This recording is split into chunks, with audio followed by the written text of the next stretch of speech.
estate crash of 2022 has finally hit. Yes, you've seen all these crazy articles all over the place that, the real estate's crashing. Oh my God, everything's on fire. Now here's the thing. Let me be super frank with you guys. In this video, I'm gonna break down just a few key things that I would be doing right now if you have not been adjusting for the last 12 to 24 months, like I've been suggesting in so many of my videos. And now these are things that you're gonna be hearing that I've been talking about in my coaching program for nearly a year now. And again, if you are interested in possibly joining, make sure you click the link in the description down below and set up your call. The real estate market has shifted. It has not crashed. And honestly, no one really knows if it's actually going to take a massive hit or not. It has shifted, okay? The biggest thing I want to stress before I dive into any of the points right now, it's all about the mindset, baby. The real estate crash, whether it comes or not, has nothing to do with your actual business, and I'll explain really quickly. Regardless of real estate shifts 50% in their prices, like they drop randomly for 50% or 20%, whatever the case may be, I want you to know that it truly should not affect the amount of real estate you're selling, because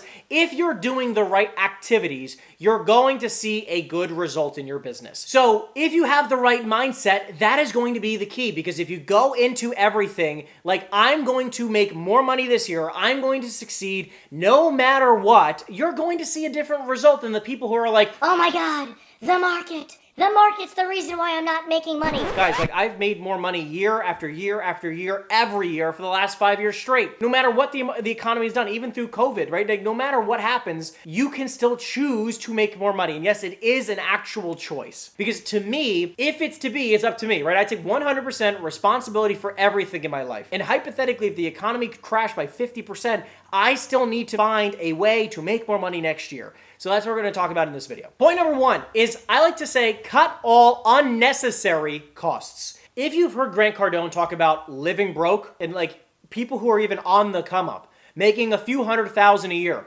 sub $1 million, even people who are making a few million a year, living broke is a smart thing to do when things are uncertain. Cut back on all the BS costs, cut back on maybe the crazy excess traveling, cut back on all the fancy cars, all the fancy watches and Rolexes and BSs, like all the stuff that you just don't need. You don't need the fancy stuff anymore. What you need to focus on is what we're going to be talking about in the rest of this video. So if you're spending a lot of money on Zillow, a lot of money on all these online advertising, the mailers, the postcards, the Facebook ads, the this ad, whatever, I'm a fan of cutting back on things that don't produce dollars right now. There's also a lot of people who will say the opposite, to double down on expenditures right now when it comes to marketing. I'm a fan of putting out more content when there are economic shifts going on, right? That is always a smart thing to do. Put out more content. I would recommend doubling down on building relationships, which is what we're going to be talking about a lot of today. Okay, that's one of my key points in a second here, but building relationships over spending money on Facebook ads and other things. Like, just case in point, okay? Spend more money on those types of activities, not the Facebook ads and the Zillows and all that kind of stuff. Screw them. You don't need to put your money there. So point number two, doubling down on relationships. When you are doubling down on relationships, what does that actually mean? It actually means however many relationships you have right now that you actually have logged, okay, on your professional partners list, as I like to say, people who know you, like you, trust you, and will refer you business, and or who have referred you business in the past. These are the people you need to be doubling down in your relationship on. Now, again, this is for new and existing. So we just talked about the existing. So you want to double down on that relationship. So again, you want to take those people out for dinner, take them out for golf, take them out for whatever you can, right? Go build and deepen those relationships with those people. If they've referred you in the past, they can do it again. You just need to make sure you stay top of mind. There is a difference between being a real estate agent who is friendly and becoming a friend who happens to be a real estate agent. Very, very different things. Very powerful. Rewatch that again and again and listen to that over and over, because there is a massive difference there. I would rather be the friend who happens to be a realtor versus the realtor who happens to be friendly. When you're doubling down the relationships, deepen that relationship, get to know them on a very, very deep level. You're going to see more referrals that way, especially if you are asking for referrals. If you're not asking and wondering why they're not referring you, that's probably why. And you can easily, the simple thing you can just say to them is like, hey, just curious, if you happen to have somebody, this is for somebody who's never referred you. Hey, John, just curious, if you happen to come across somebody who's looking to buy, sell, or invest in real estate, who do you typically refer that person to? And what you can just say is like, listen, would you be open to possibly giving me an opportunity for the next person you have to as a referral? Just a simple question that will at least open up the opportunity, open the door, and plant some seeds for the future. Let's just talk really blunt terms for a second. If you only have like 9 people as an example, 10 people, whatever it is, I would suggest in the next 90 days getting that list from 10 to like 30, 40, or 50 as fast as possible, because not everyone's going to refer you. However, you need more people in the quote unquote pipeline. It's like leads, right? It's just like leads. You need to have a lot of relationships in the pipeline that you're cultivating, because eventually some of them are going to start turning over and referring you business. But if you're not constantly trying to add to that list, you're not going to have the ability to then finally slowly step back from your business. And even when you have a lot of relationships, you're not going to be completely off the books. But like, the point is that I really haven't had to make any cold calls in a very, very long time because of my relationships that I have in my life. Point number 3 is becoming a dynamic realtor. I'm coining a new term, okay? Dynamic realtor to me is an individual who understands every facet of the real estate industry. This is somebody who understands that, helping people as a first-time home buyer, helping somebody as understands obviously the selling process, so you're mastering the buying process, mastering the selling process, mastering the rental business, and this is where the and comes in, understands the commercial world. A dynamic realtor understands the full scope of real estate. Because guys, think about it. If all of the transactions in your orbit, okay, that means everyone in your network, everyone in your sphere of influence, everything that's going on around you, if you are just the realtor that people think about when they're looking to rent something, you're missing out on a ton of transactions in your orbit. It's the same thing if you're just a commercial realtor and you are just the commercial realtor to all the people in your network. That means when they're looking to sell or buy a single family home, you're going to miss out on those deals. Becoming a dynamic realtor is being the person in your ecosystem where if anybody needs anything real estate related, period, they're giving you a call. I've even been telling people over the last 6 to 12 months, hey, if you have any larger commercial transactions, okay, anything over $1 million happening anywhere in the country,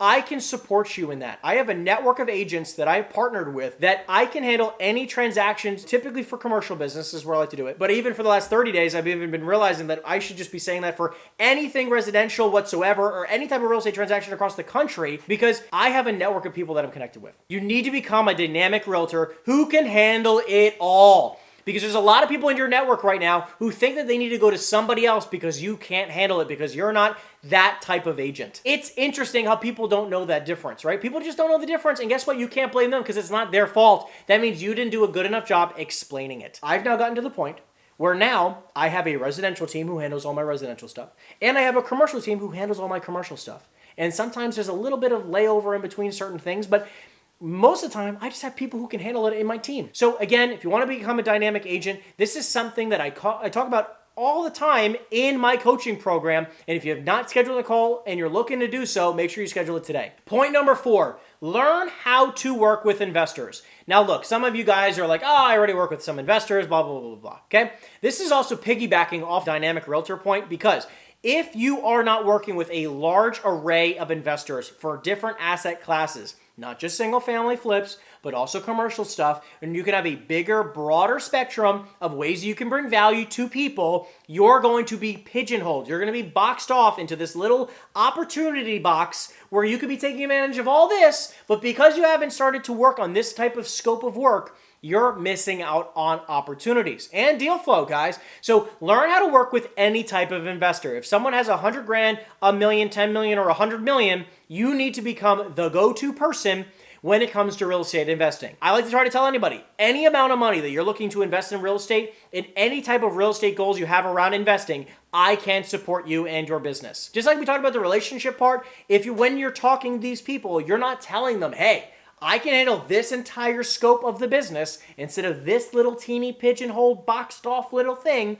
You're going to have a different reality when it comes to the referrals you receive, and you're going to miss out on opportunities all the time. I have a massive amount of investor clients that I'm working with at any given time, and the cool thing about investors is that they will buy in any market, any interest rate, any price point, anything. Obviously, when things are super high, they're not going to be super thrilled about paying certain things, but listen, I'm finding off-market deals anyway, so that none of them are paying retail, and none of my transactions are really on the market anymore, because all the investor business that I do is off-market. It never hits the active MLS, because I'm just putting the deal together off market. And it's also a fantastic way to earn double the commission on every deal. And what I mean by double the commissions, it means that I'm double ending the transaction to start. And if and when they're looking to flip the deal, I'm going to get that transaction again on the back. So I'm actually going to get paid technically 3 times. And in the interim, if they have to lease out their building or their warehouse or their strip center or their office building, their apartments, guess who's doing the leasing? So I'm getting paid 4, 5, 6 times over whatever it is on every transaction when it comes to the investment world. This is a simple thing that you can can be focusing on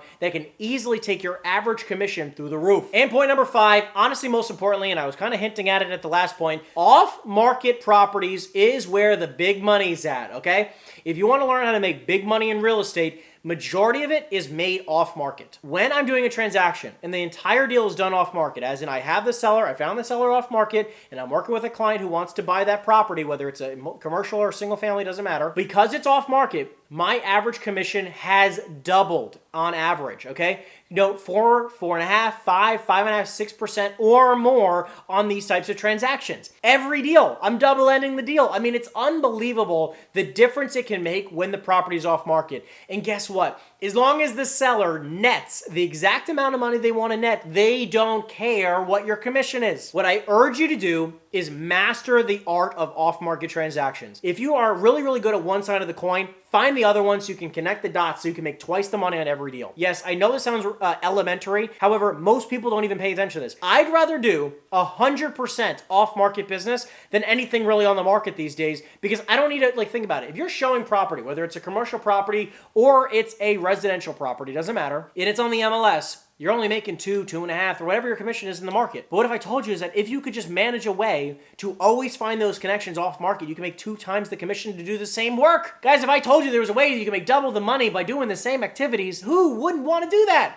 And technically, it's more than just double, because some of you guys make 2% on average on a deal. When I'm showing you that I've, on average, made 5, 5.5, or 6%, this is a simple strategy to double your income with only doing the same simple things. Now, last bonus tip, quick bonus tip. Get back to the basics. Obsess with making your calls every single day, 2 to 3 hours every morning of prospecting, making sure you're doubling down on your follow-up, because there's a lot of people who are going to be calling those same leads. You're not the only agent calling those leads. Focus on how many calls are you making? How many leads did you get today? Make sure you're tracking these metrics. How many did you get today, this week, this month?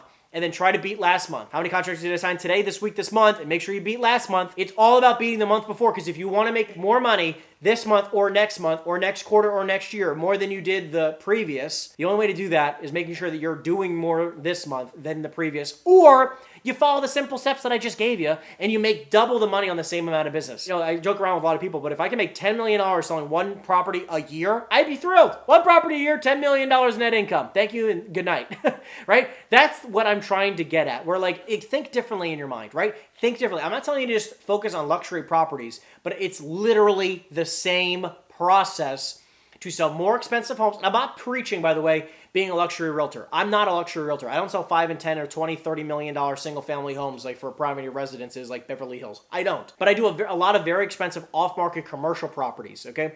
Which, by the way, 1 million to 10 million are very normal price points in commercial properties. So as a residential agent, or started off as I started actually technically in the commercial world, then I went into residential for 5 years and then came back into commercial. The point is that when you're a dynamic realtor and I can ebb and flow wherever the economy is going and I can make a lot of money wherever the economy is, this is what I'm talking about, guys. When you're a dynamic agent and you can master every type of the spectrum when it comes to real estate transactions, you're going to set yourself up for success in any real estate market. Hope this video helps. And by the way, again, if you have not subscribed to the channel, make sure you do so and schedule your call to become one of our amazing coaching clients who's learning how to 2 to 3x their business in just 90 days. I'd love to be able to do the same thing for you guys.